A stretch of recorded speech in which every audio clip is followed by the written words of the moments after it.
Hello, Mui Han. How are you doing? Oh, hi, hi. Hi. How's your journey so far during this COVID and all? Oh, been quite challenging, I think. Our kind of Yeah, business that we always meet people slightly restricted to home, actually is, the whole paradigm shift, I think.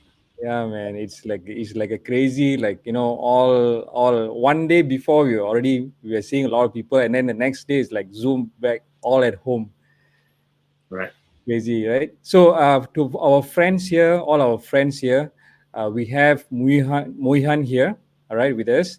If you can just say hello, give a like, give a heart. Mui Han is here to share a lot of important info, okay, today, especially for graduates and undergraduates. Of course, those who are working can always use the tips. It's almost the same. We can use those tips, I believe, right, Mui Han? Yes, yes. But the session more tailored for undergrads Right, and right, right. graduates. Okay. So let me just introduce Mui Han, all right, for the benefit of everybody.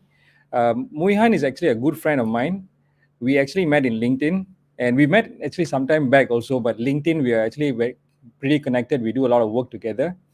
Let me just explain a little bit about him. He's actually the principal consultant for Change Dynamics Consulting, and he has got 12 years of experience in leading diverse consulting assignments, not only in Malaysia but all over Southeast Asia.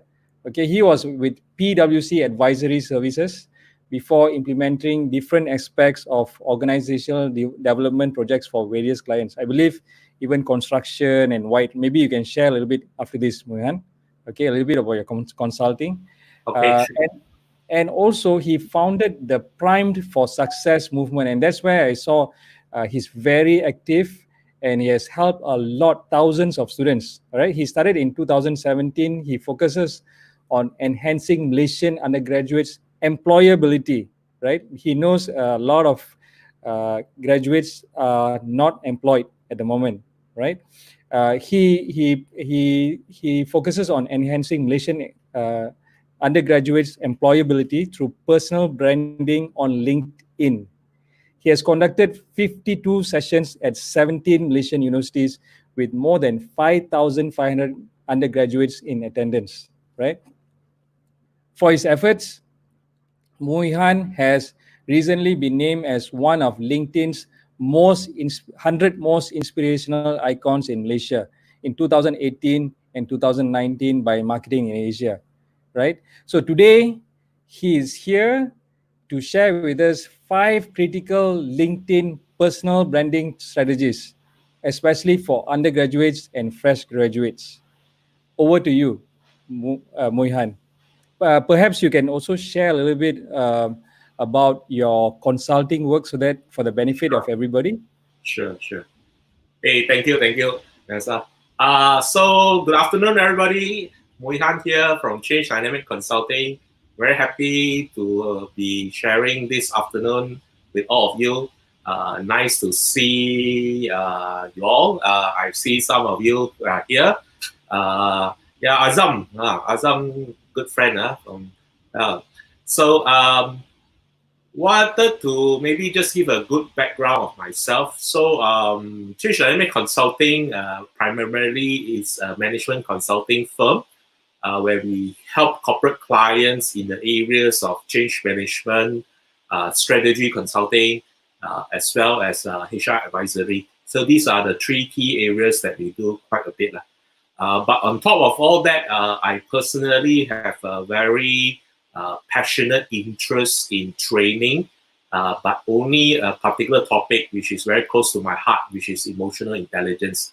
So, besides management consultancy, I actually go around to help various clients to actually understand the deeper understanding of emotional intelligence, and as well as also to help corporate managers to manage some of their emotional challenges.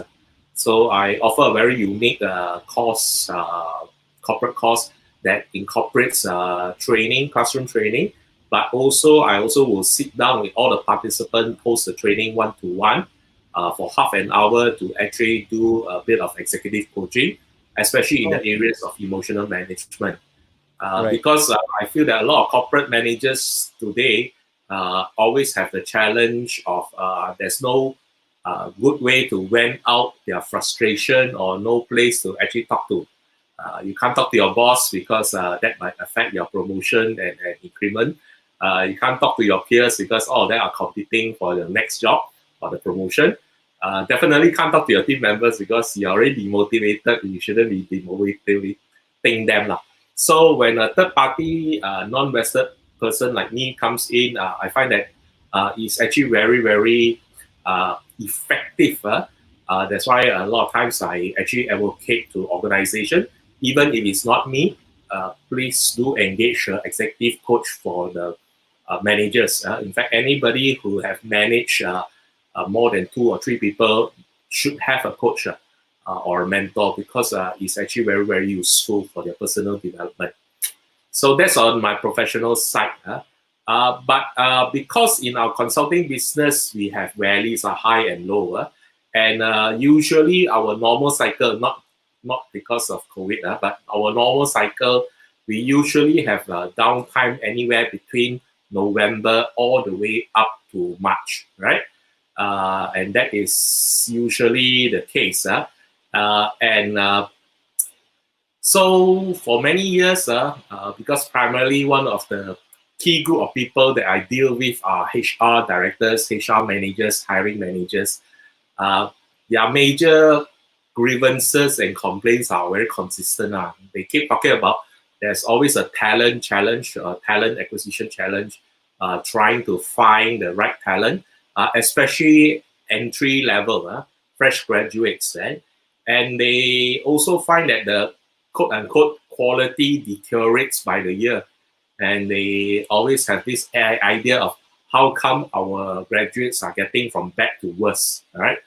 And I feel that quite a bit because when I was in corporate, I also was hiring. So I could empathize quite a bit on their sentiments.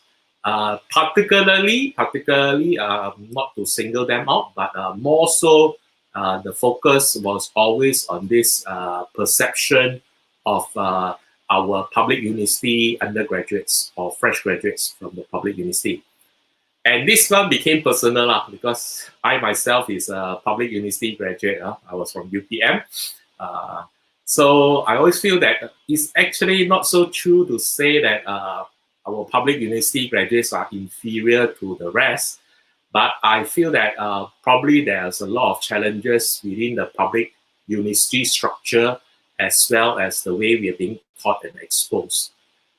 So with that in mind, I thought I better do something about it. And since I was in university until been working for so many years and on my own, occasionally I was actually invited back to different universities to give talks on various topics and subjects per se, including emotional intelligence, which is my kind of passionate area. So I realized I've never have issues or don't have challenges connecting to undergraduates, so I can talk to them, they understand me, not too bad. Actually, when they ask me to go to secondary school, that is the challenge. I got tough time talking to teenagers these days. So they always say there's a signs of old age in that sense. Anyway, so I thought maybe I will just join that 2 ideas into something that is very useful. On one hand, no point that we keep complaining about the issue but not taking action. On the other hand, since I got time, usually during our consulting down our long time period at the end of the year, which is also the public universities semester starts in September all the way to maybe January, February before they close. So I have a very good opportunity. So I started to go around different universities to actually say, hey, why don't we look at your graduate employability challenges and issues? And one of the things that I realized that actually the universities today are very well equipped. In fact, it's quite a wrong perception to say that they are not being prepared. So when I went down to the ground, I visited many universities, I realized that they have various type of graduate employability programs being done, from resume writing workshops to grooming workshops to interviewing skills, you name it, they have it, and they are quite advanced. In fact, there's a lot of parties or people working within this space in that sense. But one thing seems to be missing was this whole idea of digital personal branding. And of course, in a way, probably that's how LinkedIn came in that sense. So just to clarify, I have no direct connection to LinkedIn Corporation. Just like you, I use LinkedIn quite effectively for my own personal branding and for my own work, and I find it very useful. So I thought maybe this is one idea which I can actually help the students to leverage on. So I then spent about 6 months or so to do intensive research by myself. What are the things that, so I began from nothing, zero. I don't know anything. These days, I still find it very hard to accept when people call me a LinkedIn expert, because after 2.5 years ago, I really know zero, and I think I had like 500 connections or what. But I purely just indulged myself just for the purpose of I wanted to serve the students. That was my primary goal. And because of that, then I forced myself to learn things, to do research, to listen to different LinkedIn experts, the real experts, also to learn their techniques and put into practice. And there's many on LinkedIn itself. So there are many things that we can learn.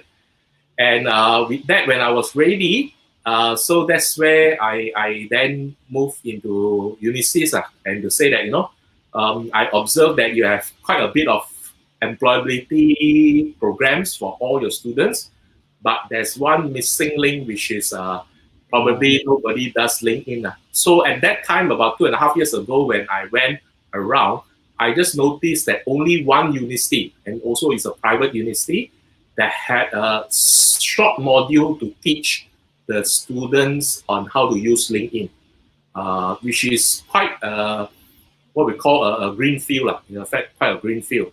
And true enough, when I started my sessions, every session that I talked to, less than 10% have a LinkedIn account. And in that 10%, less than probably half or more than half of them don't even know why they have a LinkedIn account. Yeah. So that was quite a challenge that I had to encounter. But it's good because that's where they say the opportunity is. So when the market doesn't know what it is, then you've got a good place to start with. Yeah. And that's how I started in November 2017. So that was quite some time back.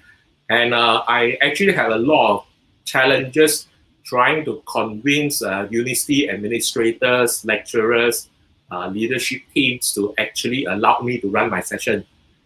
Because they, number one, most of them are also not on LinkedIn, except a very small, rare few that would understand why it's important to do this in that sense. But I persisted. I was quite, I would say, pushy. I would say, very pushy. That I managed to get enough sessions to kickstart. And before you know it, they say rest is history. So after this is coming to more than 2 years, I've done more than 50 odd sessions, which is quite a milestone for myself even. And but the journey is far from it, because there's so many people who still don't realize, especially at the university level, why they are doing this. So maybe I will just clarify the misconception first before we talk about strategies in that sense, because it's interrelated.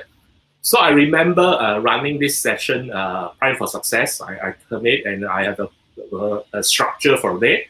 And this structure is, of course, very flexible. So I can give a 2-hour session, a 3-hour session, a 4-hour session, or a 2-2-hour session, or a 2-3-hour session, depending on what the university can offer me. So anytime they can offer me more, I'll take more and I'll give more content in that sense.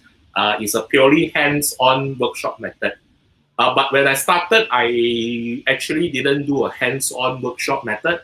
I did almost like a training, awareness training kind of workshop, where we just need to highlight to the participants of what is the functionality, like what we are doing today, more about awareness. It's not hands-on. We can't show you step by step to say, but just to tell you what it is. Right. So I did 3 sessions of that because I told you I was very new then. I am no expert, and whatever I know is how I use it, and also observe how other people are using it. But LinkedIn is such such a good user, has such a good user interface and user experience. You can say it's almost a dummy proof, after a while you play with it, you know what to do with it, right? And I was thinking that my target audience is all what we call the digital native, the group that grow up with digital devices as part of their toys and their tools. So they should be very okay. You just have to tell them what to do. They know what to do, right? So I ran 3 sessions of that. And my 3rd session, there was like a variation because there are few friends who saw me wanted to actually come along with my sessions. So I invited, I think, 3 of them, and one of them was my business partner, Sean.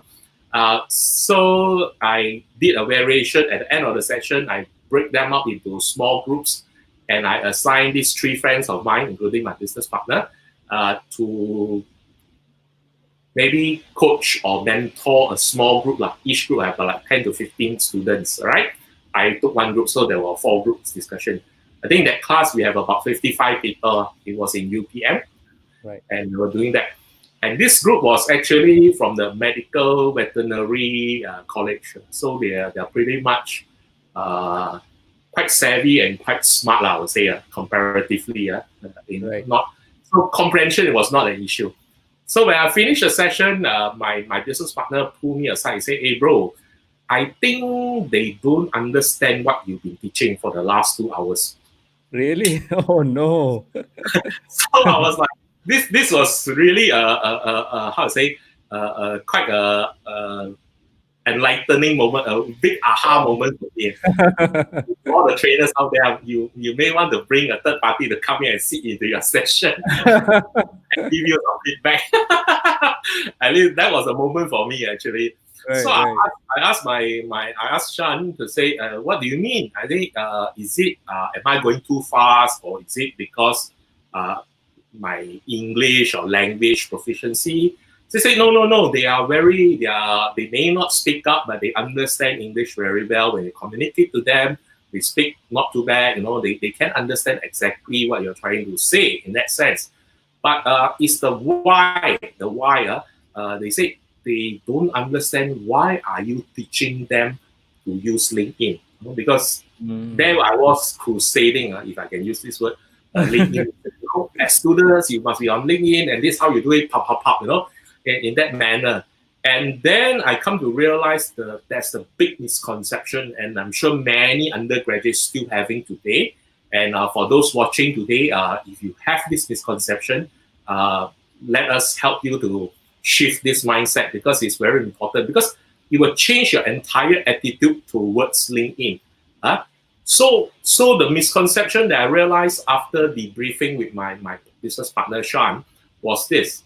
The students that was in the session believed that LinkedIn was another job portal.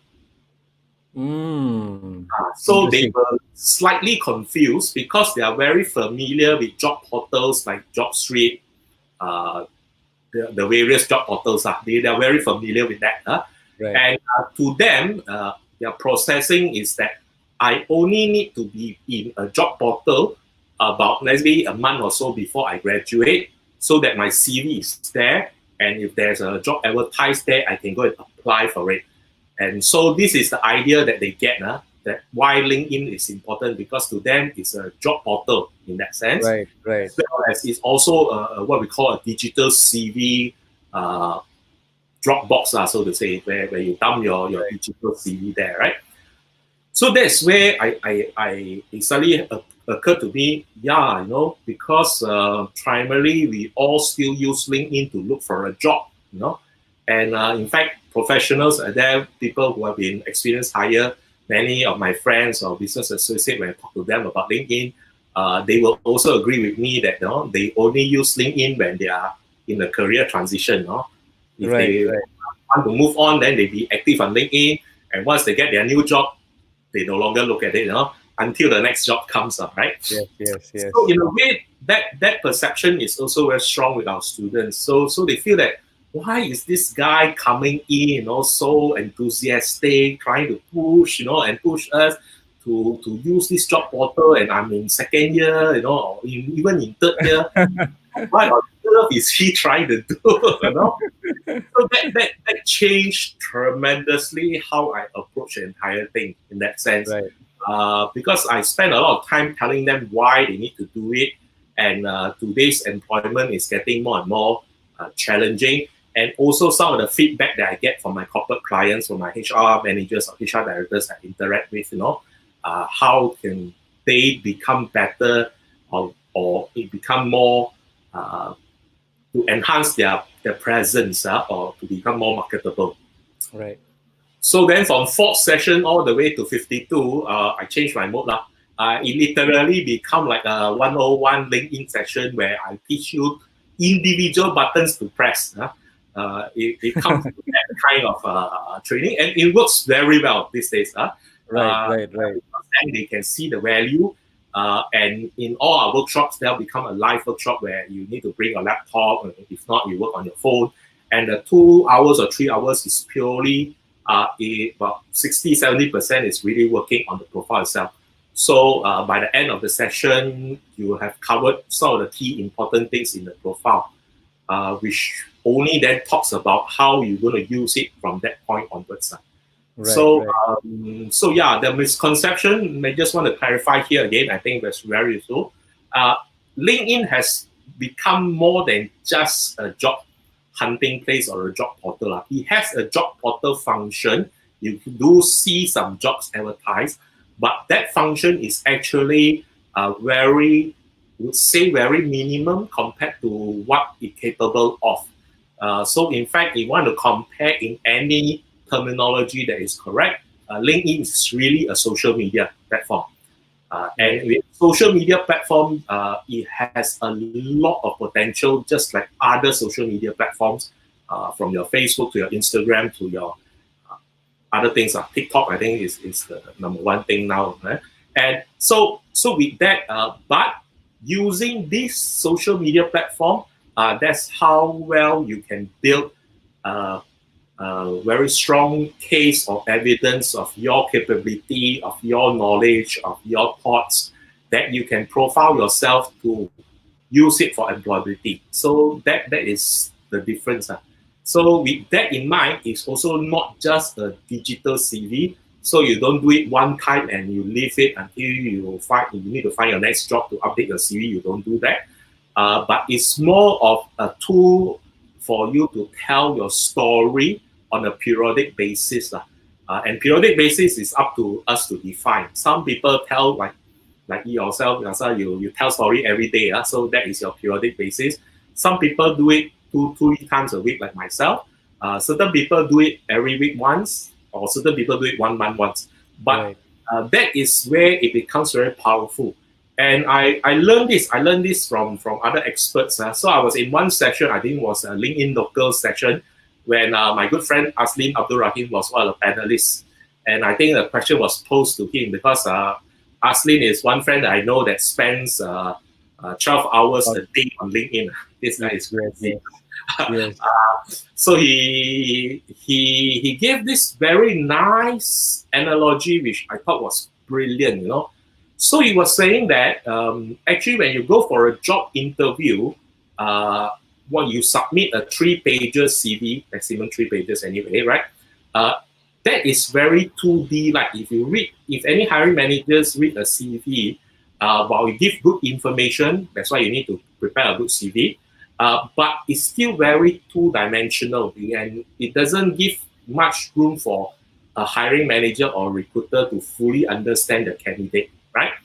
But if you start putting out a digital trail or a curated form of storytelling about yourself, your activities, over a period of time and is visible for people to look at, that gives a very good understanding. So if I want to get to know you better, and if I can scroll your history of posting, of what type of activities you do, what are your thoughts on a certain issues, how would you do certain things, or who do you work with, how often do you work with, that gives a very good upfront first impression of a candidate even before the conversation starts. And that kind of thing is actually very, very powerful. And this is where I thought, wow, this message I need to share with as many students as possible. And that's what I've been telling them to do, in all my sessions, it's so powerful that you do a posting on a leadership development camp that you organize in university with the Right. pictures, with Right. yourself, with your thoughts, with your participants, with your committee members, and then put a caption on what is your key learning and so on and so forth. Wow. Versus disappear on your CV one line, Yes. Yes. Yes. chairperson of leadership development camp 2019 in USM, so to say. That Right. has so, I mean, the difference magnitude of impact is so great Yeah. comparatively. And then we don't forget today's our hiring managers, our recruiters are all digital savvy. They also spend equally a lot of time on LinkedIn. They watch who they are. And in fact, if anybody will apply, I would have got to say that most recruiters will do first-hand screening on social media sites like LinkedIn. LinkedIn for definite, for sure, in that sense, right? So that is where the difference is. That's where the difference is. Okay. So when we start to do that, we also have challenge because most of the students that come for a session, they are either in their final year or even end of their third year. Then when they listen to this logic, they say, wow, Mui Han, wonderful, but sorry, too late because I got too many things to do, the final year project, the final uh, assessments, the tests, the assignments and so forth. Want me to every week post something, wow, that takes a lot of challenge.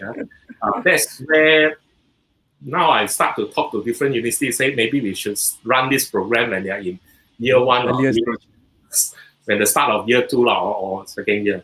Yeah, so Right. basically that's basically some of the background of where I started and how I started it. Right, right. Awesome. That's I think for everybody here, Mui Han is here. He has spoken to more than 5,500 students all over the country about how to brand yourself in LinkedIn, right? So, Mui Han, let's just take a few minutes to just say hello to all of the gang here who has said Yeah. hello. Afika, let me just read it out from the top. Afika Zuriati says hello. Azamuddin, and then Joanne, Tay, Farah, Mariam, okay, and let me just see Facebook, John Mui, Chi On, okay, they're all here, and people are still coming in and saying hello. Hi. If anyone wants to say hello, please feel free, okay, before Muhan goes into the 5 critical LinkedIn personal branding strategies after this, right? So he has shared why he's doing this whole thing, right? I think he found something that a lot of people need, but they don't know. So he's out there to educate on how they can use it clearly for LinkedIn to benefit themselves, right? So again, Joanne says, what if we post about our stories or activities that we have attended on LinkedIn? Is it a good thing? Okay, we will answer this probably after your strategies. You want to answer this now or later, Muihan? Sure. Yeah, it's also one of the strategies. So maybe I will just share the five first, Yes. and then we open up for more Q&A. But thanks for that, the question, Joanne. Keep it coming, keep it coming. Yeah, so maybe I will just share to my topic of what I think are the 5 critical LinkedIn personal branding strategies that all undergraduates should do. In fact, not only do, but do it consistently in that sense. And for those who have just graduated and going to graduate, it's not too late lah. Although it will take more effort on your time, but it's not too late. to actually start looking into it, right? So first strategy is probably, I think, Rasa, you covered this in one of your videos, and if you have not seen any of his videos, you can check it out. Is what you need on to have in your LinkedIn profile. So your LinkedIn profile need to be of at least a minimum professional standard in that sense. That starts all the way from your profile photo to your headline to your even your experiences and so on and so forth. Just wanted to say one thing. There's two schools of thought mainly when it comes to digitalization. One school of thought will say that actually this is the way to go, and whatever we've been doing manually, now we move everything to digital. The other school of thought still have a lot of security concerns. They will say that you try not to overexpose yourself digitally.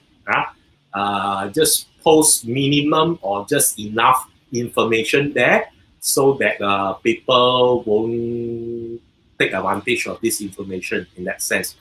Well, coming back to second school of thought, I would believe that certain personal information you shouldn't be exposing yourself, like your IC number. I find that a lot of people post their CV online with their IC number, with their phone number, with everything there. So I will agree that personal data shouldn't be shown. But if when it comes to your actually personal involvement, your details of your CV, I would really encourage people to share more information. The more, the better. So when it comes to LinkedIn profile, the focus is to actually put more, not less. Don't be shy or be stingy with what you have done, and also some of your experiences, and also be more descriptive. Don't be put a one line. So a lot of people, they may have done internship in a certain environment, and you look at their internship experience, it's just one line, quite pathetic, doesn't tell much in that sense. Put more meat into it in that sense. And I think, Yasa, you have a video on how do you do a good LinkedIn profile, so I wouldn't go into the steps. So I would really encourage you to watch his videos. I think it's on CAP Training itself. If not, I've rehosted his video under our Pride for Success Facebook group. You can actually come and follow our page, and the LinkedIn video is there. So getting a good LinkedIn profile, a professionally minimum standard is important, with a professional profile photo.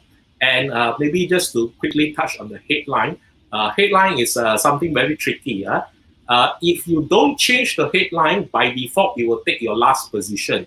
So I always tell the students in my class, the worst headline or the most boring headline you can have is student in University Putra Malaysia, student in University Malaysia Sabah, student in Monash University Malaysia. These are the most boring one, because why? Everybody, there's so many people who are there that has that. So do change your headline. Headline is very critical for two reasons. Number one is the one thing that people will see when they look at your profile, besides your photo. Photo is the first thing they see. Second, they will see your headline. So that headline need to be very captivating to capture their attention, to further connect with you, or even to have a read of what you have written below, your experiences, the summary, and so on and so forth. But the other thing is the headlines are also serving as keywords for the LinkedIn search algorithm. So whatever you put in the headline, actually it will come up in the search in that sense. That's why we ask you not to put or to leave it by default as a student, because it doesn't help much in that sense, right? The other thing about headline is also, this is a personal perspective. I think some people will disagree with me, but I checked enough with a lot of hiring managers and HR managers. Not so wise to put that you are desperately seeking for a job. That sounds a bit You mean there are people, students doing that, putting like desperately seeking for a job? A lot of fresh graduates tend to do that. They will say either actively seeking for a job, or they are looking for a job, or they try to be creative. Can I submit my CV to you, and things like that. it does capture attention. It does capture attention, and I think we got a good case of that happening. Right. But it doesn't serve in terms of the algorithm portion, right?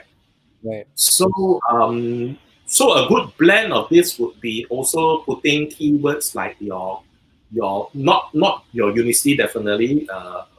We don't need that. But maybe a key area of the industry that you want to be in. So, for instance, you want to be in a mechanical engineering environment. So, mechanical engineering could be one keyword there. Then just leave it there because you want to be in there. People still searching for mechanical engineers. You might pop out in the search. You got about Right. 160 characters to play with. So maybe the others is to focus on your key traits and your core strengths. Yeah. Mm. So either you want to give some soft skills, some technical skills, which is very useful. In fact, I like all your Excel training videos, and I keep telling the students that uh, Microsoft Excel is a very important skill, or advanced Microsoft Excel skill is a very important skill set in most organizations. Yeah, you can shop about that, advanced Excel skills. These Right. are the things that people will look for, and those in engineering, you got your AutoCAD and other languages. So it could be a balance between the industry and the skill set and even soft skills. So you could Right. be in leadership, you could be in public speaker, whichever that applies. Yeah. Right. So, Muihan, would you be able to give an example of how a headline for, let's say, a person ABC who's looking for a job in, let's say, mechanical engineering? Mm. How would you be able to give a short, simple, idea for a headline? So the technique that I always share is to look at two. One is to uh, focus on the area of industry, and Right. then also the specialized skill set. So specialized skill set is something should be more unique to the industry per se. Right. Uh, so while I talk about Excel, I need to qualify. Only Excel has a premium to it. So by Yeah. shouting that you got Microsoft Word skills, actually, Right. nobody Right. Right. or even Right. PowerPoint for that matter. Right. Uh, Right. so those other two are given, but Excel is quite a unique skill set. So Okay. what I will do is I will advise this person to maybe just to put mechanical engineering, right? Right. Don't need to put your university because your university will appear down there in that sense. And don't Right. even need to put that you're a student, even you have not graduated. No need to tell people you're a student. You're Right. just Oh. wasting the characters on your headlines. It's okay when people will Ah. know that you're a student anyway, not a Right. big deal. Right. Uh, uh, Maybe then do a backstroke and also Right. indicate maybe some of your core engineering skill set, whether it's AutoCAD or I think there are few, if I Right. understand that you need to for design purposes and things like that. Right. Right. Then you do another backstroke, then maybe talk about your personal strengths, or it could be leadership, it could be uh, team commitment, or anything that makes you very individualistic, but also make sure that you have a story to tell. Okay. Mm. And for those who also have some achievement, they won some competition, it's also Right. good to shout it out there. So I also Mm. advise students these days, if you have done any competition and you have come out champion or whatever, put it there because it's good and you're quite unique. And when people see it, it will Right. trigger arouse interest to further read who you are and what you are. Right? Right. Right. Right. Right. Understand. So, for example, it'll be like, okay, let's say like I give an example, right? So maybe it's like Vyasa, that's my name on the top, and Yeah. then the headline would be mechanical engineering slash AutoCAD, skill in AutoCAD, Excel, and then Wushu champion, for Yeah. example. Correct. Yeah. That's a good headline, right? Yes. Okay, Yes. got it, got it, got it. So you know for sure mechanical engineer, uh, AutoCAD and maybe Excel is something that Yeah, people will search. right, Wushu is something very unique. That will arouse interest. And then in your right, summary about section, maybe you give a paragraph on you are a Wushu, you're passionate in Wushu and you've been doing that for the last 20 right, years of your life, and you've been to many competitions and things like that too. Right, So you right. give a background on your curriculum activities, and that gives a different perspective to the recruiters. Yeah. Okay, that's a very good point because I think a lot of people miss this one out, like what you just said. Like, put up your, it's not just a job, your where you work last, but all the different skill set in the headline itself. And I think that's a very good point. It's a very good point. I think a lot of people here can actually make use of that. Yeah. So then after the headline, then the big one is actually the summary. So the summary is also something that I find that most students don't do very well. They Mm, either don't tell enough story or they tell too long of a story. okay. So this summary page is the first thing that you would read after your face is right. That means the profile photo is correct. Your headline is captivating. The next thing is actually the summary portion. And in Right. this summary portion, I will always suggest that people transcribe their what we call elevator pitch into this summary section. Right. So, I mean, for those who are familiar, the elevator pitch is your 90-second introduction about yourself. Okay, how can you create impact in 90 seconds? In the same manner, you write it in your summary. In that sense, so Right. those who don't have idea, usually I will tell the students to think of your three core characteristics or your key three core strengths to describe in this summary page, right? And do come with a short story of it. So for instance, if you let's say your leadership is what you want to share with your audience, to say that leadership is my core strength, then you can also tell a story to say one of my core strengths is leadership. And when I was in university, I was the president for my residential college, which have about 1,500 students at any one time. I was the president for 2 terms, and one of my core responsibility was to actually take care of students' welfare. And during Right. my tenure, I actually co-organized the biggest job fair for our residential college, which attracted 500 companies with a total turnout of 5,000 students. Other students from other colleges also came. So you tell a story revolving why you say leadership is a core strength, and give Right. some meat to it in that sense. Yeah, and you definitely can't write this in your resume because it's too long to write in a resume, right? Correct. So Yeah. these are you are dropping evidences that you want the recruiter or the hiring manager to see. I wouldn't say all of them will see it, but at least you are leaving it there to ensure that if they want to look for it, it is there. Yeah. Yeah. Yeah. Okay. Of Got course, it. don't lie lah, don't lie lah, don't make up stuff. Yeah, It's good never lie in advice. your resume. I Otherwise, need to verify. Don't assume. okay, so let me just say, okay, so just a few people have also said hi. Aja, David, Husna, these are all friends from Facebook. Helen, Denker, Noralima, Muhammad, Aja. Okay, Aja asked, will I be able to show this session later to my son? Will it still be in Facebook?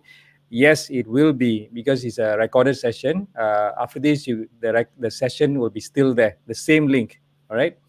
And then Mui Han, okay, there's a question for you. Do Yeah. you conduct a webinar on personal branding strategies for graduates? Mui Han, over to you. You want to Uh, answer this? at the moment, not yet, but if we have extended MCO, probably. I don't know. Yeah. Okay, okay. So I think if there's a long MCO, I think Aja, the answer is Mui Han. I know he will. Okay, just a shout out there. Okay. And then Siti Munira says hello. Ija said, yeah, that's great. All right. So hope you got that answer, right, Ija? And let me just check and see again. All right. So Muhan, over back to you again, the Yeah. session. So that was the first one. So to ensure that you have a good professional LinkedIn profile is very critical. And if you don't know how, please go and watch Yasa's video. He did one. If you still cannot find, go Google. There are many examples of that. If not, do connect with me on LinkedIn. Especially, I'll also follow my Facebook page, Prime for Success. That is something that you can actually look forward to, which we give a lot of inputs and more content on maybe on a daily or weekly basis, right? So I told you I have 5, so that's just number 1, right? So number 2 is something that I feel that students don't do well and don't do enough, which is to connect with other people professionally. So they still, most that I interact with, still think that because now I convince them that LinkedIn is social media, so they straight away go into a social media mindset to say that I only connect with people that I know and are my friends. So that's where I think it's slightly, if you're a Facebook user primarily, I think the characteristic is slightly different. So I would advocate, even as a Facebook user myself, I would advocate that you only accept connection on Facebook for people that you actually know, because it's very, there's a lot of private things and things like that. You want to share it. But on LinkedIn, in fact, the idea is to connect with as many people as possible to start with, right? But to be more discerning, actually, you should be start actively connecting to professionals that you may want to work with in the future. So, for instance, the key example that I use in all of my sessions was to say that, for instance, if let's say you have an aspiration to work for a company maybe called Maybank, one idea is to start looking into LinkedIn and see who are the key people in Maybank that maybe could be your future boss in that sense, and start connecting with them. And this is where I find that students get very shy. They say, I'm just a undergraduate, greenhorn, don't know who they accept my connection or not, and so on and so forth. So two things to that. Number 1 is just don't hit the connect button. Send them a personalized message. Please draft it out nicely to say that, you are so and so, you are from which university, what are you studying currently, and you've been looking at some of their posting, this particular manager's posting, and you want to professionally connect with them on LinkedIn so that they can learn more. So you can actually draw something like that to send a personalized note. So they found from research, when you send a personalized note, the acceptance of connection increases by more than 50%, right? Versus you just hit the connect button. So don't be lazy. Please draft that note. And try not to copy and paste that note. I know some people, they must do personalized note, but copy and paste. So it doesn't sound sometimes not so authentic to begin with. And worse still, it comes out sometimes wrong. So because you didn't change certain details. So just be more careful about that. Worst case is you copy and paste the wrong name. So instead, you're supposed to connect with Anand, you connect with Rasa. So it comes out differently. I've seen that. Because the previous one was actually you're connecting to Anand. Right. So yeah, sorry, Wasa, then you copy and paste that one and put it back to Anand. And then Anand said, who's Wasa? I don't understand. Yes. So these are the things, if you can, don't copy and paste, just be more diligent in that. In fact, I have rule of thumb for students. Your KPI should be every day you should be connecting. You should send out 5 connections in wax to the people that you want to work in the future. Could be just the industry that you want to be in, and then slowly you can expand to other industry that possibly or potentially you want to be in. That is actually what we would suggest. So that's number 1. Right? Number 2 is whether they don't accept your connection is not your challenge. It's not your problem. Right? So you cannot have control of that.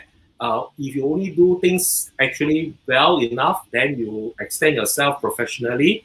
I would say that most people would actually be open to accept connection if you put it in a way your profile looks good, you have a good photo, you have an attractive headline and an attractive story as a summary, and when you send a personalized note to say that you want to learn more professionally, usually people will accept your connection. And I think in our Malaysian LinkedIn business community, actually there are a lot of kind people, a lot of good mentors that actually would welcome more young people to actually follow them or to be connected to them, so that they can also share their ideas and expertise with them.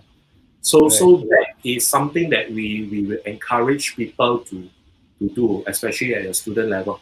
So one challenge we have, I told you about, didn't tell you, but I'm 42 this year. I graduated about 20 years ago, plus minus. Right. Uh, 20 years ago, when we graduated, we are also quite green, I would say.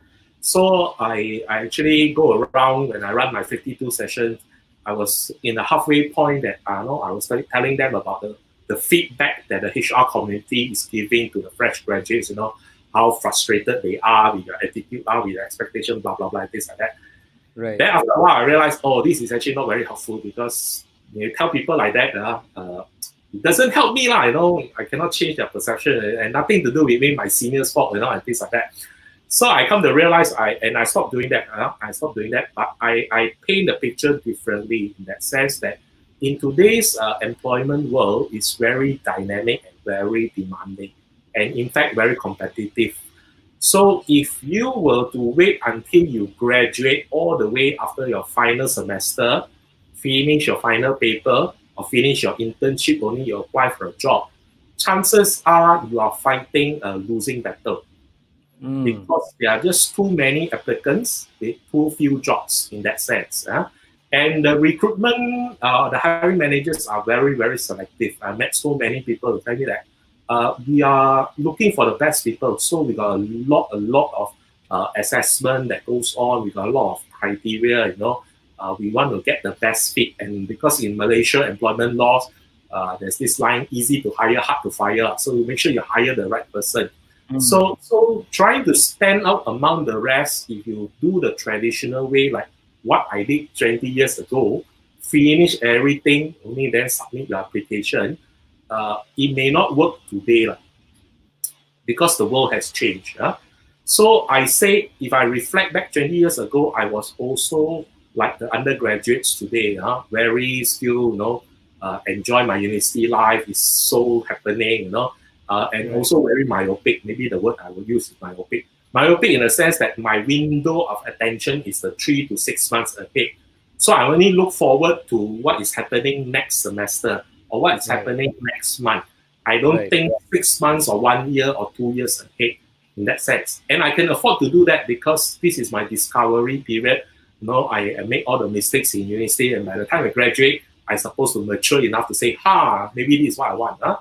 But unfortunately, I find that over the last 20 years today, people may disagree with me, but I find that students can no longer do that. You need to be very focused in what you want to do and where you want to go. So when I go into my sessions and ask, can you think of a company, especially those in second year, can you think of a company that you want to work for in the future? You'll be surprised 80% of them have never thought of this before. In that sense. But rightly so. I think 20 years ago, I was also like that in that sense. But it's different. Yeah, it's different. So we have changed the game. The game has changed. I don't think that the current generation are worse off than us. I will agree. I classify you as part of us. I don't think we are better off than that. To be very humble about it. I think every generation is about the same at a certain age per se, because of exposure and understanding. But just that my point of view is the environment has changed tremendously in that sense. And of course, if we know how to leverage on this environment, it'll be amazing. So one of the advantages of connecting on LinkedIn is, imagine 20 years ago, if you had the opportunity to actually connect online digitally with the CEO of a public listed company. It's almost unimaginable 20 years ago. But today it's so viable to do that. And I see so many people doing that. So if you're an undergraduate or you're a fresh graduate and you're not doing that, imagine how much lost opportunity, that you are not taking advantage of in that sense. Those days he asked me to connect with the CEO of a public listed company. I also don't know how to look for him, First of all, we can't see them. Google wasn't that advanced anyway. You can't search for them, maybe the only way people, there's all these rags to riches story that, you go and wait outside of your office, waiting for them to come out, then you go and introduce yourself, right? So imagine today you can do it online digitally. So if you don't take advantage of that, that is actually, I would say that is not so wise now. So my challenge to undergraduates, especially you are in your second year or third year, you should connect with as many corporate managers as possible. In fact, by the time you graduate, you should have easily 50 to 100 corporate managers that you can actually refer to, either for career advice, either for job advice, or even to ask for jobs. In fact, yeah, because that's the easiest way to get hired. Uh, Rather so than going to all the interviews and all, right? yeah, correct. I mean, if you know them, they don't give you. Don't worry, they don't give you the job without going through the Yeah, necessary yeah, procedure. But actually knowing them gives you a good advantage over to yes, know them. Because I mean, our environment, the relationship is still very yes. important True, in a lot very of true, businesses. very So, true. so, so I would suggest that you challenge yourself every day to get to connect with these people. So that's number two. And number three is related to number two is don't only just connect. So we got also friends that become a connection collecting kaki. So every day because we can't say I need five, I just go and whack five or whack 10. After 10 I whack, I get five. Then by the time I got before I know it, I got 5,000. I'm Yeah, very proud of myself. But actually, that's where you need to start engaging your connection. So there's a lot of content being posted online or on LinkedIn on a daily basis, on an hourly basis. So as an undergraduate, I would ask you or to maybe share with you to say that maybe if you can invest 15 minutes of your time, not a lot, 15 minutes only. If you can want to do more, then ideal. Each day to read some of these comments and also, read some of these postings and also comment on them. Start to engage the corporate managers of Malaysia to actually in an intellectual discussion on the posting. And this is something that we don't do very well in school or universities. right, And right, this where Blue Ocean is all about. So I share a lot in my session about a good friend of mine on LinkedIn who does that when he was an undergraduate. And because he do that, he stands out. He stands out very, very well. Because why? There are not many people doing that. I mean, at the undergraduate level. So if we can have more undergraduates happily interacting with corporate Malaysia managers on LinkedIn on a very consistent basis, then it helps to enhance the relationship between the two generations per se. right, So it gives opportunity for hiring managers or recruiters to understand the candidate better, but at the same time also give the undergraduates a perception of what is needed in the corporate world. And that itself is a maturity process, which is very, very useful. So for those undergraduates which I see actively engaging with different corporate people, with different business people, online and offline, I salute you because this is the right way. This is the right way to start your networking as young as possible. Your professional networking, right? It's very, very critical. So if you can just invest 15 minutes, look at a posting either from certain famous individuals or even individuals who are in a certain position in a certain company that offer a perspective and you can actually engage them via the comments, right? And I always offer myself, and I think I can offer you too. They can start commenting on our posts first if they don't feel yes, safe to yes, comment on other people. So you can practice with us. And you see that those who are connected with me on my sessions, when they post something, I will always ask them to share their key learning points, right? right, What they have learned from the experience, or if they ask me a question, then I'll ask them back a question. Not so much that I want to be difficult, but I want to give them an opportunity to express themselves so that other people would have an opportunity to understand that. right, Okay? And between yourself and myself, I know we got enough connections that when you start commenting or interacting with them, our connections will also get to look at that. So they yes, will also benefit. very much. So yeah, please, if you feel scared and you don't know what to do and you don't know how to take the first step, both me and Wasa almost Yes, daily posting can come and comment one. yes, yes, And then we will slowly handhold you to a more safer zone, then you become more confident. Then you can start interacting with the people that potentially to become your bosses in the future. Correct. So Correct. that is Yes. something that I will really encourage people. And this relationship, don't underestimate it. So you can build an online relationship like how both of us have, that can be translated later on into a offline relationship in a lot of cases. And that will help in your career. You may not get the job from that particular person, but maybe if you build a good enough chemistry with that person, when the time you graduate and you couldn't get a job yet, you can ask this person, by the way, can you maybe suggest to me which are the companies or which are the areas which I can apply for, or there's opportunities, please let me know. So these are the people that will be a stepping stone in your career journey, right? So don't underestimate them. And the basis is you should start today. You cannot start when you need to find a job. That's too late. Yes. You should Yes. start Yes. today. Look for the people that you think that will be helpful in your career, and then start engaging them. Right? When I start engaging them, don't straight away go there with your problems. Sir, people, sir, can you look at my resume? Like first conversation already ask for ask to do work. Yes. Yes. Yes. It's like I mean, it's digital and online, but people should need to treat this as if you're meeting a person for the first time. Yes.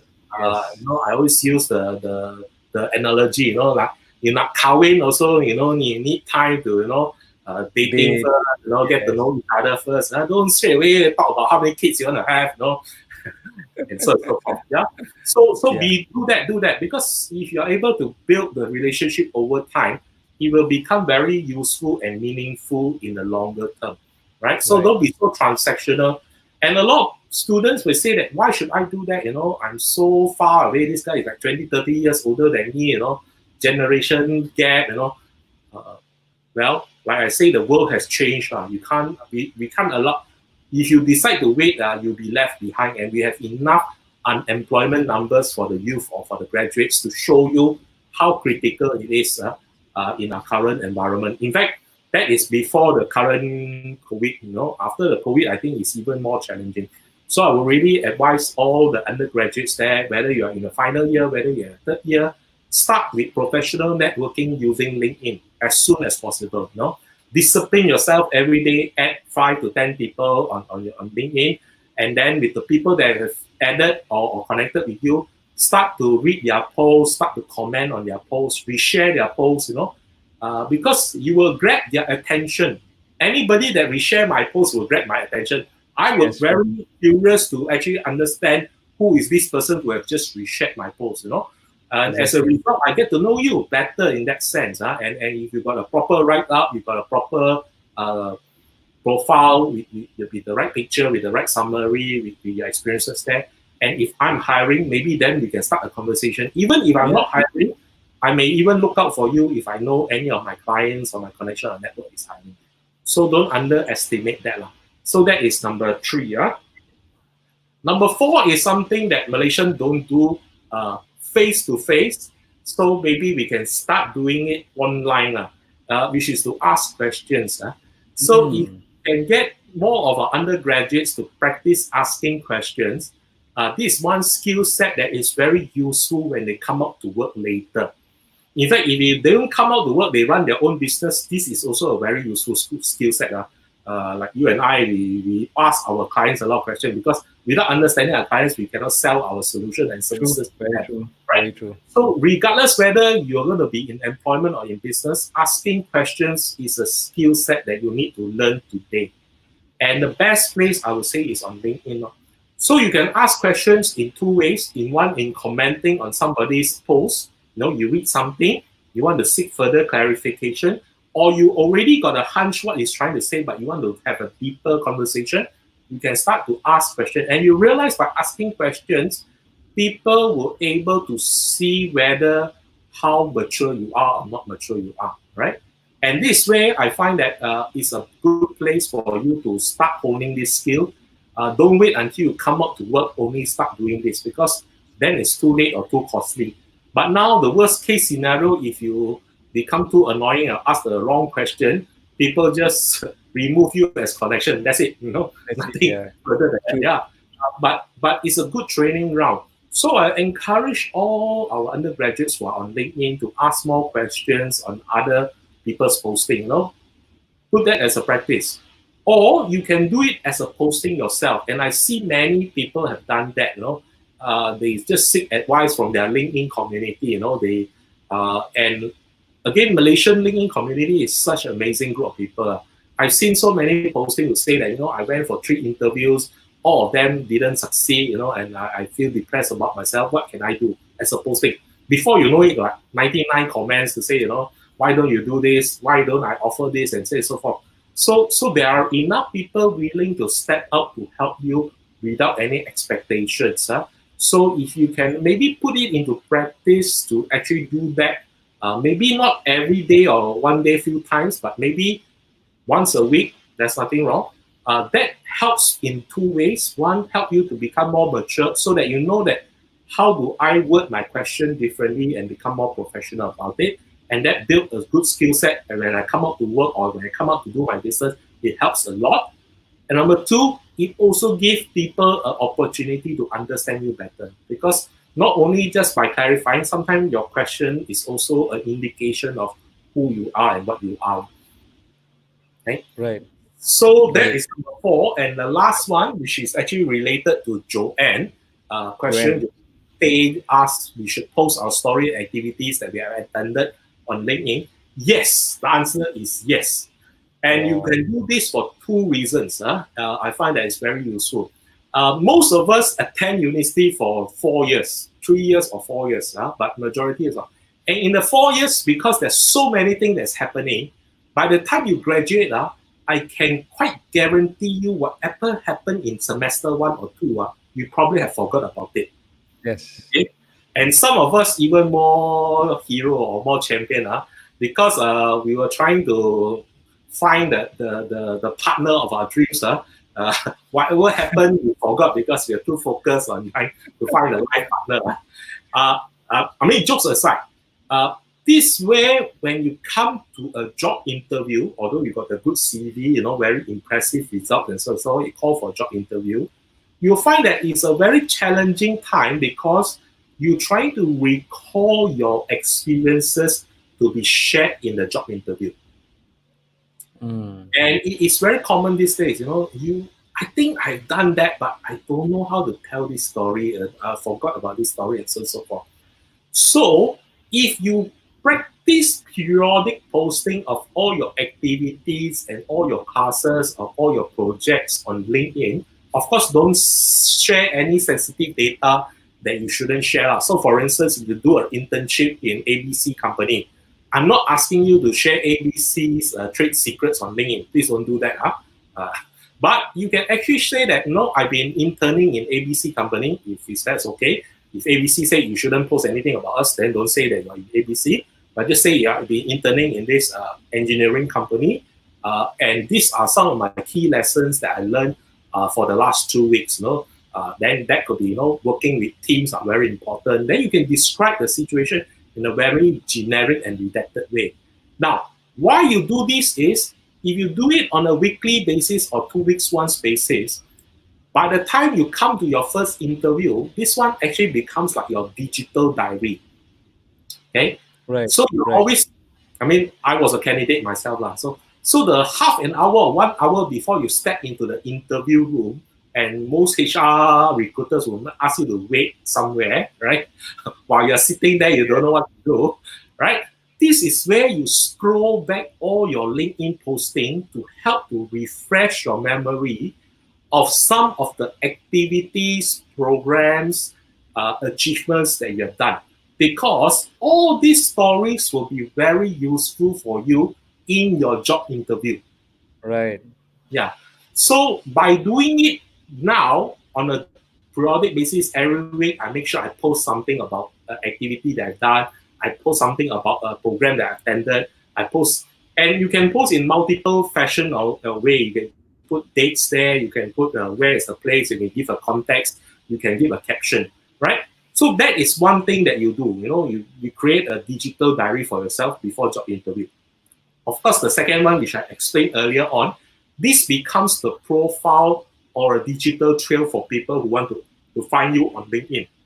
So if hiring managers, before they see you face to face for an interview, they like your CV, they like your transcript, your grades looks great, you fit their profile and whatever.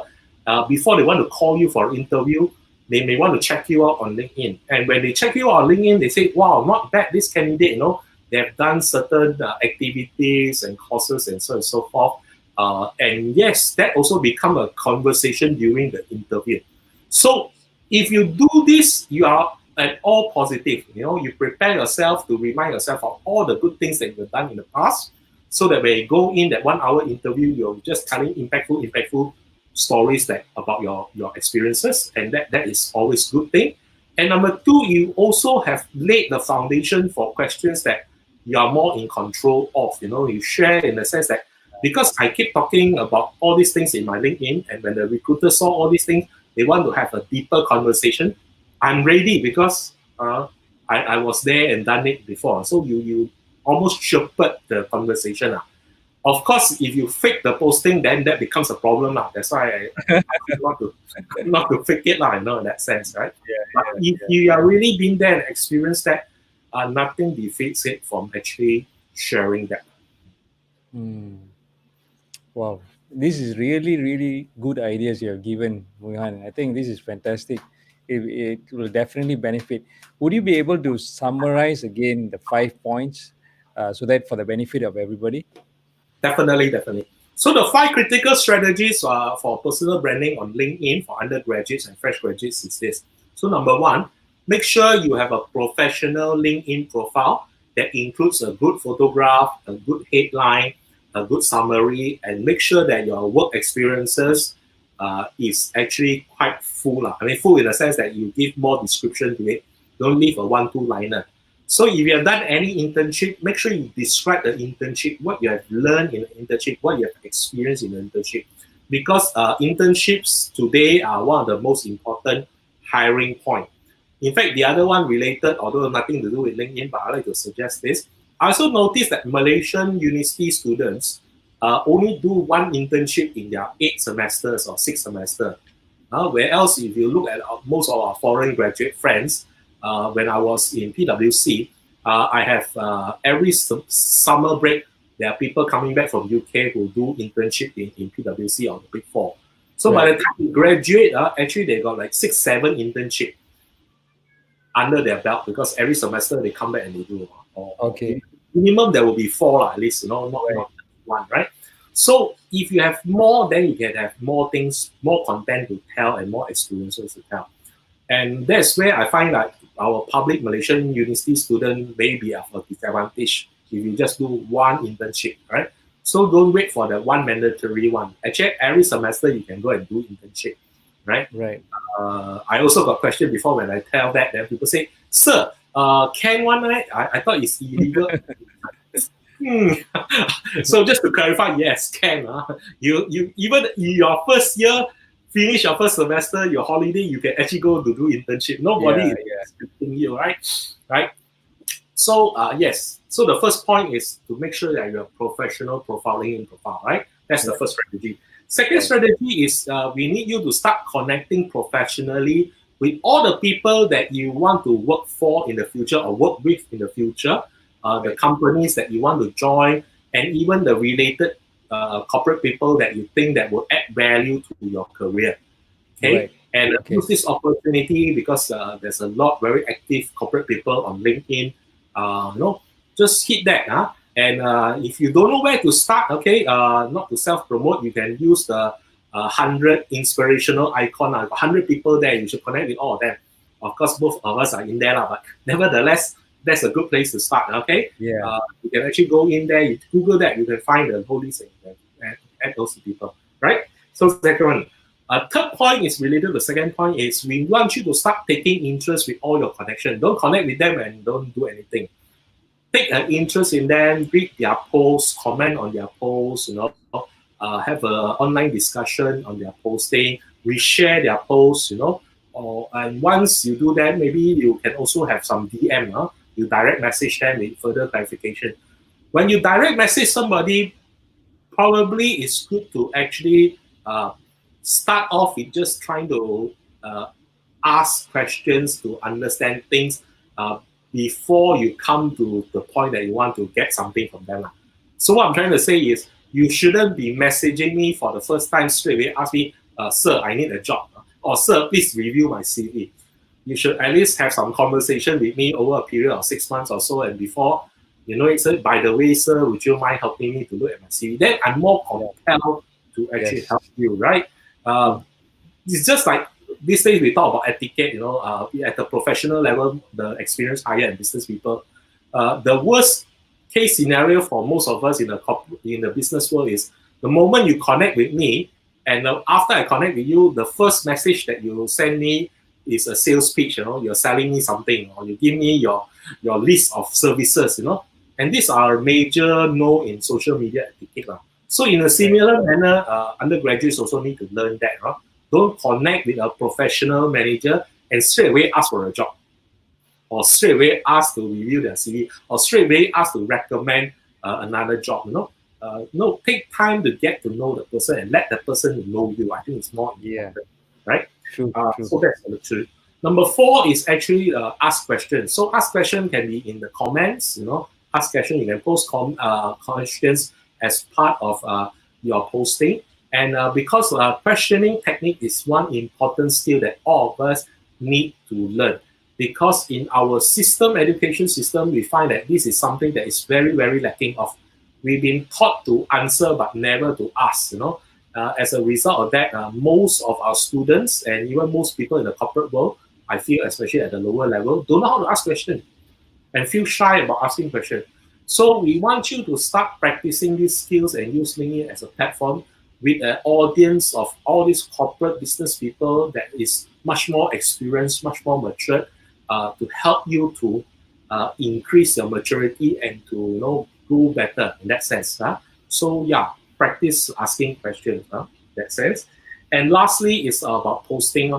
So do posting, schedule a posting at least once a week will be good. If you cannot afford that, then maybe 2 weeks once. That is the minimum. If you can do more than once a week, all right, it's good. There's no maximum to it. I wouldn't cap a maximum to it. But if because it takes time, so we are not asking you to post anything. So don't get me. I need to clarify this. Although I make fun about this, I don't mean to demean anybody. But if you are posting your pictures of your lunch, dinner, and breakfast on other social media platforms and taking time to make sure you get the perfect picture, why don't you divert some of those time to craft out a more professional personal branding post on LinkedIn? Yeah. Okay, Fair so enough. you Fair audit enough. yourself how much time you spend on Instagram to capture the perfect picture or the perfect food picture, and the caption and the hashtags and things like that. Of course, if you say, "Hey, very fast only," for me, I do 1 minute counting everything. That's fine, right? But if you spend significant time, let's say 15 minutes, 30 minutes to do that daily, why don't you divert half of that time to think of a very uh, more professional worded or more professional driven focused post on LinkedIn for yourself. And do Yeah. it once a week. That's good enough. Now remember, you leave this digital trail for other people to see so that they can understand your story, but also to serve as your digital diary to remind yourself before you walk into the interview room. So with that, that's are my five critical strategies to use LinkedIn for your personal branding, your digital personal branding for undergraduates and fresh graduates. Right. Right. Okay. So, friends, here, I think Muhan has shared a lot. If you want to just show your acknowledgement by showing a heart or a like, please drop in. Uh, please feel free to just drop in that, likes, hearts, and all. And then Azamuddin has asked from LinkedIn, right? Yeah. From your point of view, does COVID-19 reduce job opportunities in the future? What should final year students prepare to face with this? So if I have a crystal ball, then I'll be, No one. I'll be the next richest man on the world. Good question, Azamuddin. I think it is something to be of concern.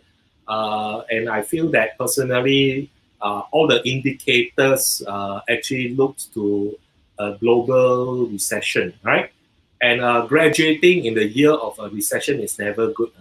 And I was one of them because when I came out was September 11 and boom, Oh, yeah, I was 2001, okay. and although Malaysia at that time took 6 months to have impact, I think US had the impact first straight away. I think it only hit us at the first quarter of 2002. But I remember it was very challenging time for a lot of fresh graduates, and even in the factory that I was being on, we had retrenchment exercises in that sense. So with all this happening, I think fresh graduates, you can look at yourself in two particular fashion. There will be still hiring. I don't think there will be a total hiring freeze. There will still be hiring, but hiring now become very, very selective to start with in that sense. Right. Okay. The other one is also because there is a possibility of a scale down. When they scale down their businesses, then probably there could be opportunities for more lower level jobs. So, in fact, the chances are, as fresh graduates, if you can stand out at this juncture to actually get yourself counted, uh, that is very important. But it means from now until maybe June, not much time, you need to be very focused in trying to push for the idea of employability. Right. And it's where I find that not many people are willing to do that. So if you want to do things differently, and Azam, I know you've been doing fine, especially with your professional networking on LinkedIn, well done. So Azam is, just to clarify, was one of my students from UTHM who did Oh, session, right? And wow. today he's quite well connected. So on LinkedIn. Oh, uh, awesome. so That's so great. I would really encourage you to really start thinking more seriously of the people that you think possibility can offer you a job. Maybe to start the conversation now, in fact. Of course, there's a lot of uncertainty, but nevertheless, if keep the relationship warm. So in a way, you need to be very focused in the sense that, I know for sure there's these 10 people that probably have jobs for me, or jobs that suits me because of their industry and company, that I already have a professional relationship because of my LinkedIn connection. So now Right. can I enhance this relationship by maybe having more periodic online conversations with them? Not so much to ask for the job yet, but maybe to engage them so that we build up and warm up the relationship.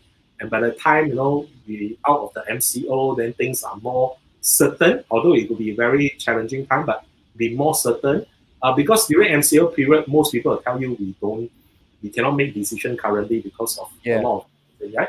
So by the time the MCO ends, it will take 1-2 weeks for everybody to stabilize, to define how we're going to proceed in the next 6 months to a year. Probably then there will be some focus in hiring decisions per se. That is where it's the right time to actually ask for a job in that sense. Right. So I would say people like Azam would have an advantage because they have started this journey about a year ago, built Yeah. enough corporate connections, right? So now he just need to have a hit list the top 10 people that he need to continuously interact and engage. So for those who don't have that, especially when you are final year, uh, I wouldn't say don't worry, but I'll say please start today. You don't know where it will lead to. But this Yeah. is one exercise which I encourage you to start. Really need to move fast to actually do it.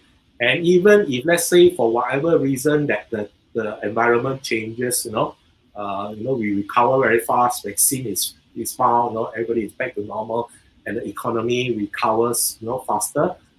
Then it's also no loss. Right. So this one skill set that we will really encourage you to do. And for those who are already working, experience higher 1-2 years, we also ask you to continue to do this. Don't only use LinkedIn when you need to find a job. Oh yeah, Yeah, yeah, so if you can continually build on a relationship online with different type of corporate people, of course, people which is more high ranking than you and things like that, engage them online. Same rules apply. Comment on their posts, get connected with them. Get to know them online. Then, if there's opportunity, take that relationship offline. yeah. Yeah, like Wasa here, expert. Online. Then before I know it, I see you having lunch with somebody. As That's friend, how, yeah, we become friends lah. I mean, we have to get it offline eventually, right? yeah. So that's a good example. I'm trying to share the which I think everybody should do like for final year student. Okay. Okay. So yeah. So that is the one. So work very hard. I know you're in your final year. For all the final years, you're supposed to graduate in June or so. You still got technically 2 months or 1.5 months. So this 1.5 months, your focus should be on who are the people that I need to start connecting with and build a relationship with. Okay, Right. that's very important. Very, very important. Just a few more comments and questions, right, Yeah, Mohan, sure. before we finish. Taranjit Singh has said good points, Mohan, and then Shikin Shafiq Hi, says Taraji. hello, Thanks again. right, and then Al Fateh has asked Mohammad Al Fateh. He asked, is it appropriate to directly reach the HR of a company to ask about job openings, and internship placement on LinkedIn? So for this, it is not to say not appropriate. In fact, if it's a recruiter, you can actually ask. But where I find is more powerful is you should be connected to them before you need to ask. So, Yeah, for instance, if you're in your second year, you actually don't need an internship placement yet, or you don't need a job yet, or you are in a third year, you don't need a job yet. Now is the best time to build your profile, get connected to them, get to know them digitally online first, right? And also on a periodic basis, comment on their posting or ask them questions. So what I'm trying to say here is relationship is a long tail process. So if you straight away come and ask me, do you have a job or not? So my answer is yes or no. Either I will tell you yes, please go and find out in our website. right, The posting is all in the website. Or no, I will just end it, because I don't have any relationship with you and it's very transactional.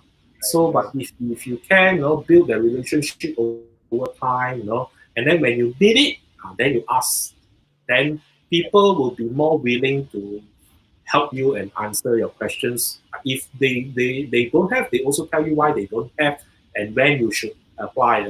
Or if they right, have, they also will tell you who are the best people to actually approach and what you should do. So great. yeah, it's all about human relationship skills. Although we are doing this online. Yeah. Okay. So Joanne, thank you for the awesome sharing. Yeah, Mohan, you're welcome, Joanne. is a student, right? And then she also has her own vlog. Cool, Okay. cool. And then Vivian, Hmm. can you see the question, Mohan? Yeah, I can see the question. Okay. So Vivian asked, how can you brand yourself on LinkedIn if a person want to enter a different industry? Uh, so in a way that you should start positioning your activities and your involvement in those areas that related to the different industry. So, for instance, let's say I'm a food technologist. This is a real story. I'm a food technologist by training from UPM. So I'm from the food industry, and technically I should go into the food industry. But let's say I want to go into a different industry altogether. In like my case was training, and later became HR consulting. Uh, so what I will do if I were a student today, right? I will start posting and positioning myself on LinkedIn of all the leadership camps that I've run, I facilitated, that I share in, or also participate in more of this training related stuff, either as a support trainer or even as a participant, or go for certain certification that is related to the training industry. So these are the activities I become very focused during my undergraduate years. For some reason, I'm doing a food technology course, which I don't intend to be a food technologist, no.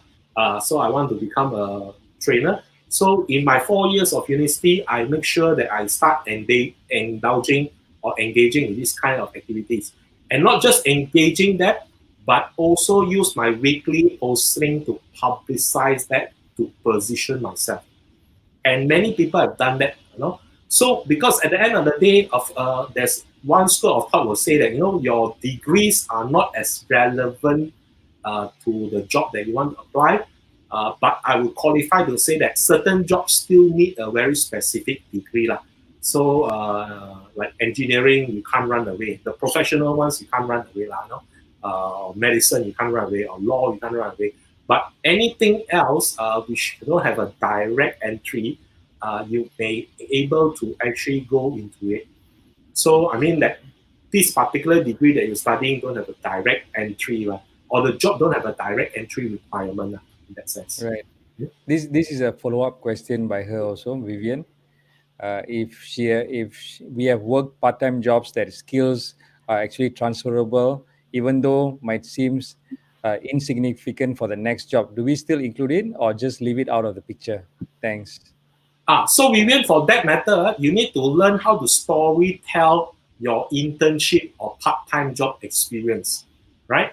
So don't just list out your roles and tasks. So one of the automatic behavior that most undergraduates will do is, if they do a part-time job, for instance, they are a waiter in Starbucks, they are a barista in Starbucks, you know, they either put they are a barista in Starbucks or they say I'm a waiter in Starbucks, you know, and they leave it blank, right? So that what I call real estate on LinkedIn, that amount of space given is actually for you to tell your story. So Right. you don't waste your time telling, you know, the so-called insignificant tasks which everybody will understand and don't see how is it relevant. But you can take that real estate, that space to actually say that in the 3 months I was in Starbucks, actually I was inspired and well trained in their customer service. You know? And for that matter, this is one of the most interesting. And then you tell a story. So, you know, one day, you know, I met this clientele and, you know, it was very difficult per se, but because of my training or my supervisor that there actually helped me to understand, first we need to listen first. So I listened. So you can actually tell a story. Nobody stopped you from doing that, you know, for all your part-time job. So of course, not many people do that. But again, what I'm trying to say is, if you can indicate in your experiences there a significant skill set, like in this case, customer service, that you have been trained and adopted and learned and practiced, it becomes very useful in your actual full-time permanent employment, especially if customer service is needed. Right. Good. That's a good point. Muhan just answered Vivian Wong's question, right? We have some questions from LinkedIn. Okay. Amin Khalili, Mm. right? You see, he has. Can you help me to give me a clear image of how undergraduate students to learn some soft skills and hard skills, and how students get certified? Okay. So hard skills are the one that lead to certification. So when we talk about hard skills, it's all technical skills. And again, this is some promotion for LASA. So LASA run a lot of training, technical Thank training, you. Thank you.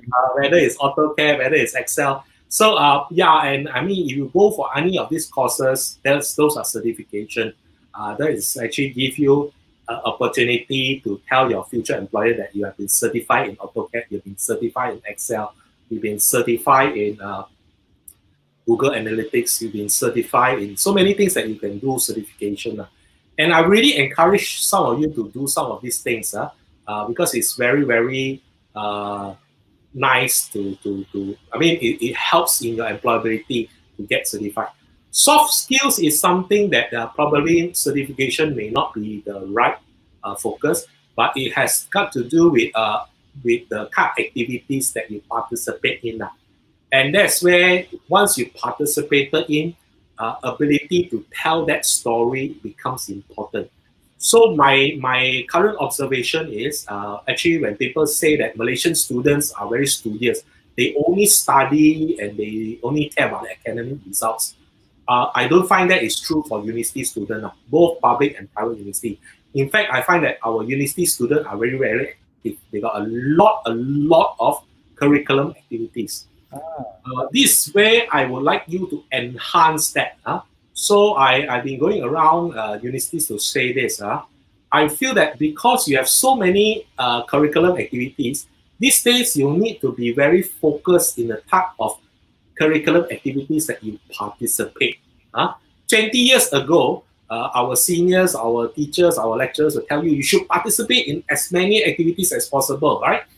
But today, I would say that you should be very discerning and be selective in the sense that before you join any clubs and societies or any programs or any events, the question to reflect upon yourself is, how does this contribute to my employability? Okay, and what is the story I can tell my future employers about this experience, about this position, about this activity in that sense? So that becomes important because why? You don't have much time and there are too many things to do and too many things to learn, right? So you need to be very focused and selective. So if let's say you want to participate in this particular activity, make sure you are able to tell a story of how it enhances your employability. If you cannot answer that question, unfortunately, I would say it becomes a very own entertainment, Malay word called shop sendiri activity, which is not wrong, but I'm just saying that if you do too many shop sendiri activity, you don't have much time to do the more impactful needed activity for your employability. Right? True. So one of the things I've been very critical of, and I get into trouble for saying this, because I go around campuses and I see a lot of students spend 3 months, 6 months planning the graduation dinner of their seniors. I kept telling people, actually, doing dinners is actually a good activity, but don't do dinner for internal people, which has very low impact, no, in that sense. Right. I'm not asking you not to honor your seniors, because I'm sure your seniors expected you to honor them because they have honored their seniors in that sense. So they accept the balasan, they expect the reciprocity in that sense. But if you want to organize dinners, why don't you, and I don't see many corporates doing it, why don't you organize dinner for corporate leaders? Imagine if your campus or your university or your faculty can organize a dinner for 50 corporate managers or 50 corporate CEOs. That would be a very different type of dinner that you're organizing.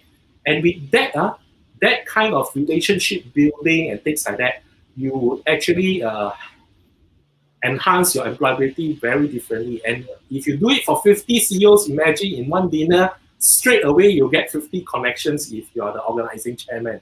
Well, that is how powerful it is. Right? True. Okay, the last question by Joanne Tay, right? And before we finish, by commenting on posts from professional people, does it give us a good impression by commenting on their posts? Joanne, yes, it does, because there are too few undergraduates who actually do that.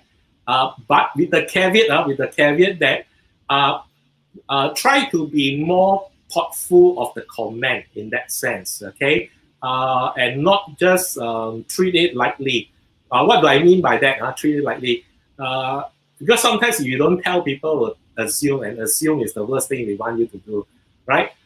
We don't ask you to just comment to what you do on other social medias, like how you comment on your friend's Facebook posting or your friend's Instagram posting, where you put some emojis or you put some, just hashtag.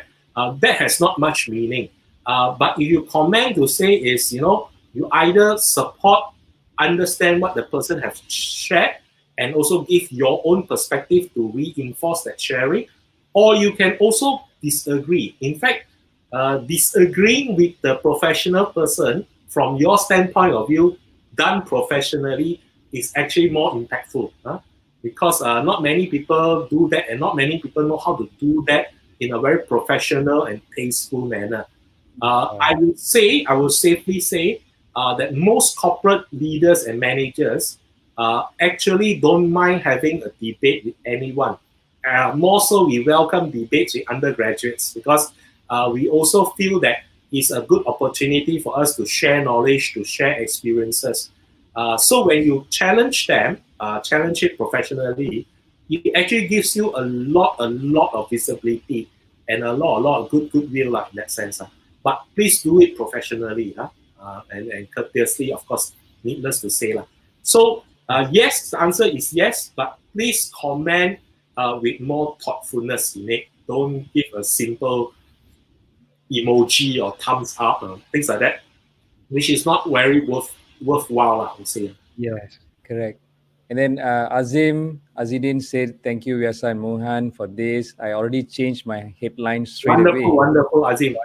Good Straight to hear away, that. Great action job, straight great away, job. right?" Okay, so Mohan, I'm going to give everybody his contact details here. You can reach him through LinkedIn and Yeah. also Facebook. You can look for Mohan Corp, right? On Facebook, I would rather that you connect with me on my page. Yep. It's called Prime for Success. Okay, let me Just just look get for this right. uh, Primed with a D, Prime. for success. Yeah. Okay, So let I me will just really write it. encourage all of you to follow this page because I'll be sharing three things on this page: LinkedIn tips, interview tips, and I also do job and internship posting here. Now I need to qualify all the job and internship posting. I'm not a recruiter or headhunter, and I don't get a commission or this. So I'm just doing for sharing purposes. So every time I see my LinkedIn connections or one professional connection that posts jobs requirements or internship requirements for new level for fresh entry, I will share it there. All right, and this will cover different industries and different kind of functions. I will really encourage you to be part of this page. Yeah. Right. So again, Facebook Prime for Success. This is correct, right, Mohan? Yes, it's correct. Thanks. Okay, awesome. So Mohan, thank you so much Thank you, for thank you. dropping by and sharing so many tips. I think we got a lot of feedback from everybody sharing that this is like a lot. They are very thankful for all the tips. Let me just share Helen. Okay, so she said she's going to start straight away. Great, Alan. And Good, then good. Joanne said, "Well, remember, she got the points." Uh, and she's also changed her description immediately once you Wow, mentioned. wow. That's So taking people action. are Well done. people are Well taking done. action immediately, Muhan. So Yes, yes. what you shared here is awesome. It has reached people in LinkedIn, Facebook, and YouTube. They and also some parents have said thank you so much for sharing. They are definitely getting the recorded one. Okay, which we will Yeah. share again. So Muhan, all the best, Thank you. and hope you can create a bigger impact some more. You have already created 5,500 students. I think Yeah. you can easily reach 10,000 this year, right? Also So follow me on LinkedIn. I think my next program will be a virtual career fair happening on the 20th of this month. So I'll give the details there. It's not my career fair. yeah, Some other parties organize it together with Talent Corp, but I'll be one of the speakers and I will be touching on some of these points again or to give you different examples. So that will be actually a Zoom session so that you can actually tune in and actually interact directly with me. But please follow me on LinkedIn or even my Facebook page for the details of it. Right? let me just get your Facebook page again. So thank you so much, Muhan. Yeah. Uh, and for everybody who has been staying around and asking us so many questions and giving encouraging comments and all, thank you so much for being here. We'll see. Hopefully, we can see Muhan again for some other tips in the near coming future. And bye bye now. Yeah. See you. Bye.